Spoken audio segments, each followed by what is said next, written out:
Saudara, di tengah munculnya isu matahari kembar, saat sejumlah Menteri Kabinet Merah Putih berkunjung ke kediaman Presiden ke-7 Indonesia, Joko Widodo di Solo, Ketua Umum PKB Muhaimin Iskandar menyebut Prabowo minta menterinya untuk merapatkan barisan. Apa makna di balik pesan Prabowo ini? Kita akan bahas bersama Wakil Ketua Umum Golkar Ahmad Doli Kurnia dan Direktur Eksekutif Indikator Politik Burhanuddin Muhtadi.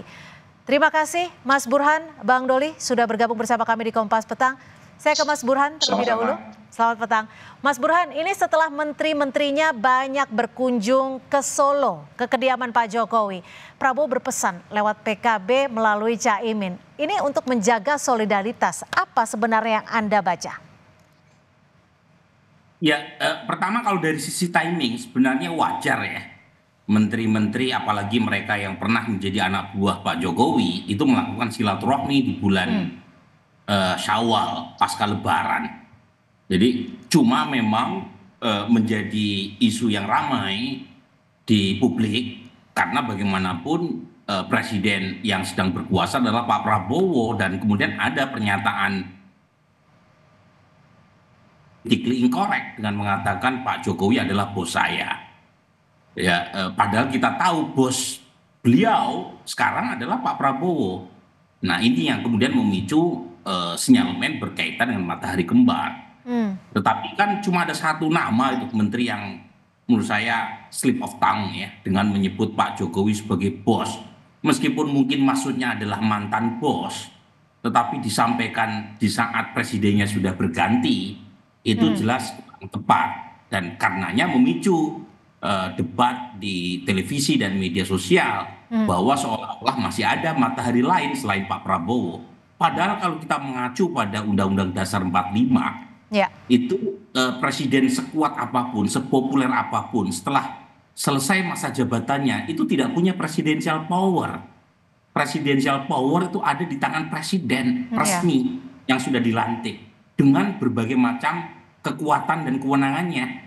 Jadi suka tidak suka presiden hari ini adalah Prabowo Subianto dan karenanya ketika Pak Prabowo menyampaikan semacam seruan itu saya baca konteksnya begini, ini hilangkanlah gimmick ya, hilangkanlah drama-drama tidak penting, ini tantangan politik makin kuat terutama secara geopolitik apalagi setelah ada tarif Trump disebut dengan istilah pajak Trump ya, dan kita punya ekspor 10% ke Amerika Serikat. Dan kalau misalnya kita tidak hati-hati, kita seperti pelanduk yang mati di tengah pertarungan antara dua gajah. China dan tapi gini Mas Burhan, kalau pesan yang disampaikan kepada Caimin itu kan begitu jelas, rapatkan barisan. Apakah ini artinya ada indikasi yang tidak rapat atau ada indikasi keretakan di antara para menteri atau bagaimana? Ya, lagi-lagi ini kan soal perspektif ya. Kalau perspektif mereka yang mencurigai bahwa memang ada matahari kembar, disinyalir ada menteri-menteri yang bermain dua kaki gitu ya. Tetapi kalau perspektifnya lebih positif, ya ini kaitannya dengan tantangan geopolitik tadi. Jadi di tengah situasi sekarang, Lebaran juga sudah selesai, halal bihalal juga sudah selesai, kecuali ada motif lain gitu ya. Ya sebaiknya menteri-menteri itu segera merapatkan barisan untuk menghadapi tantangan yang tidak ringan. Ini luar biasa loh, sudah beberapa bulan terakhir kita mengalami deflasi. Saya ke Bang Doli. Kalau Bang Doli melihatnya gimana? Apakah memang hanya geopolitik kaitannya atau ada hal lain? Kalau Golkar sendiri? Saya kira itu pesan biasa saja sebagai seorang presiden ya kepada jajaran kementerian maupun partai-partai politik pendukungnya gitu ya. Bahwa memang pemerintahan ini harus solid, harus tetap didukung. Ya apalagi tadi tantangannya sekarang tidak mudah gitu ya, urusan menghadapi masalah-masalah global eksternal gitu loh. Jadi sebisa mungkin urusan dalam negeri harus bisa selesai, ditata rapi gitu ya, solid dan tidak ada masalah-masalah yang tidak perlu untuk dimunculkan. Saya kira itu maknanya gitu. Nah kemudian yang kedua, saya sering mengatakan soal matahari kembar ini, menegaskan disampaikan oleh Prof. Burhan tadi ya, bahwa ya di Indonesia ini kita menganut sistem presidensial ya. mulai diatur dalam Undang-Undang Dasar 45 sampai undang-undang, posisi presiden itu kuat sekali. Betul. Kita semua tahu, rakyat Indonesia tahu, menteri-menteri tahu, Pak Prabowo juga tahu, Pak Jokowi juga tahu bahwa presiden kita sekarang adalah Prabowo Subianto. Jadi semuanya hak-hak privilege, kewenangan yang penuh itu untuk menjalankan pemerintah sebagai kepala negara maupun kepala pemerintahan itu ada di Pak Prabowo.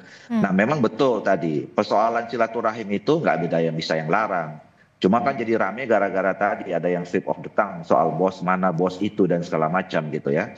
Tetapi saya kira at the end semuanya pada akhirnya yang bisa menilai itu adalah Pak Prabowo dengan kewenangan yang dimilikinya atas dasar nama Undang-Undang 45 maupun dari undang-undang itu.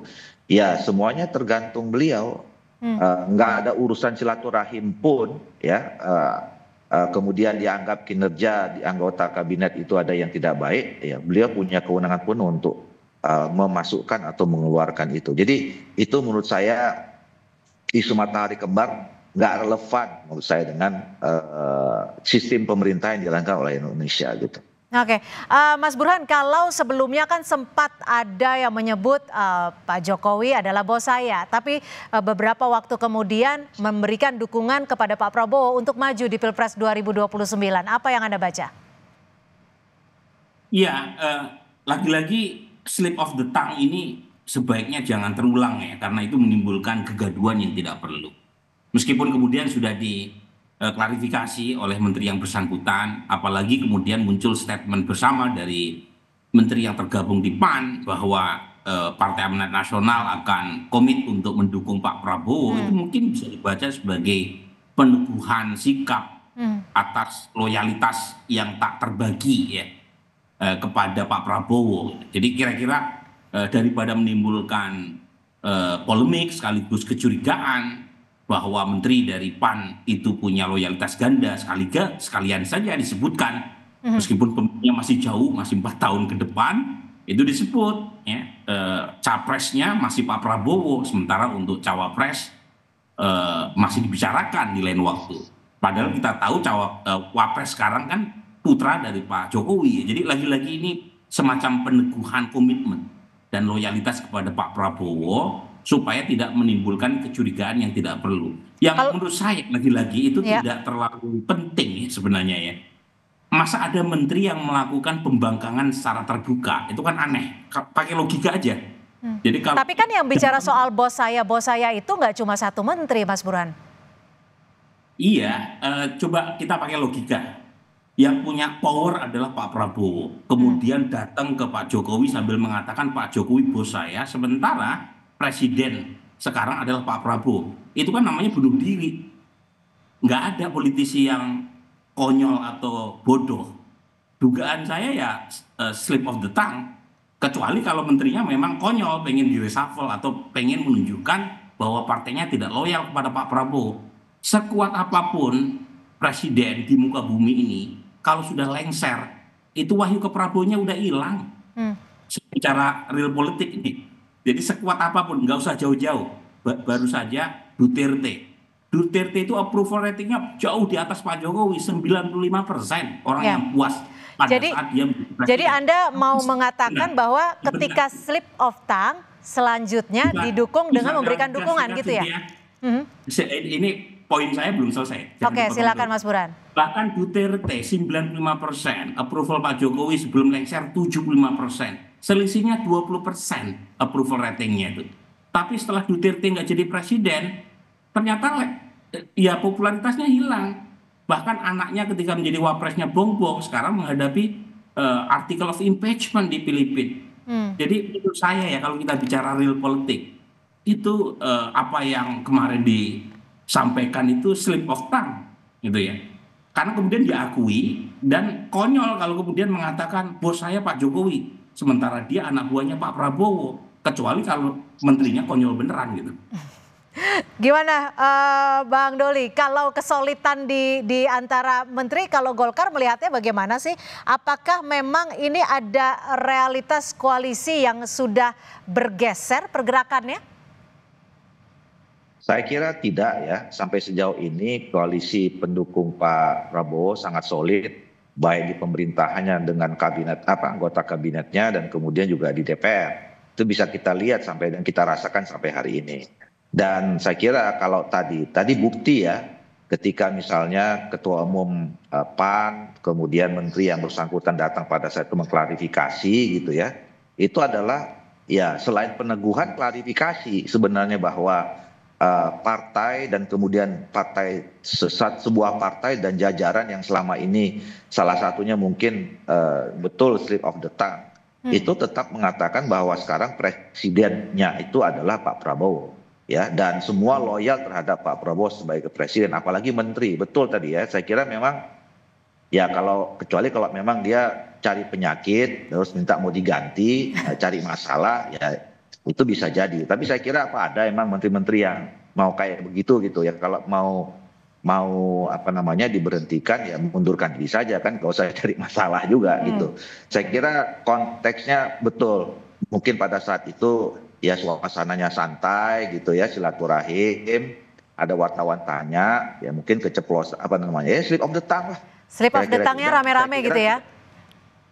Enggak, seingat saya cuma 2. Ya, seingat saya cuma 2 yang menyatakan seperti itu, dan kalau itu direpresentasikan mereka wakil dari sebuah partai politik, partai politiknya sudah menegaskan dan mengklarifikasi soal itu. Oke, Mas Burhan, lalu kenapa pesan untuk menjaga soliditas, untuk merapatkan barisan ini disampaikan Pak Prabowo melalui PKB? Ya, saya tidak tahu persis ya, mungkin hanya Pak Prabowo yang bisa menjawabnya. Mungkin sekaligus permintaan maaf karena nggak bisa hadir undangan internal acara PKB. Tetapi bisa juga kita baca, lagi-lagi namanya politik kan nggak bisa diverifikasi ya, karena kita tidak tahu apa maksud sebenarnya. PKB ini kan lawan politik Pak Prabowo, Gibran, ya di Pilpres kemarin. Kemudian diajak masuk ke dalam koalisi pemerintahan Prabowo. Jadi bisa saja ketika pernyataan untuk merapatkan barisan disampaikan kepada Muhaimin Iskandar, itu sekaligus satu memuji loyalitas PKB meskipun bukan bagian dari koalisi Pak Prabowo tetapi masih solid, sambil menyindir teman koalisi yang lain gitu ya. Yang kedua sekaligus mengirim pesan kepada siapapun gitu ya, bahwa partai-partai pendukung tidak boleh lirik sana lirik sini, harus solid, harus samina wa ta'na, terutama di tengah tantangan geopolitik yang makin tak menentu. Oke, jadi memang ada pesan khusus sebenarnya dari Presiden kepada para menterinya. Terima kasih Mas Burhanuddin Muhtadi dan juga Bang Ahmad Doli Kurnia sudah berbagi perspektif di Kompas Petang. Selamat sore.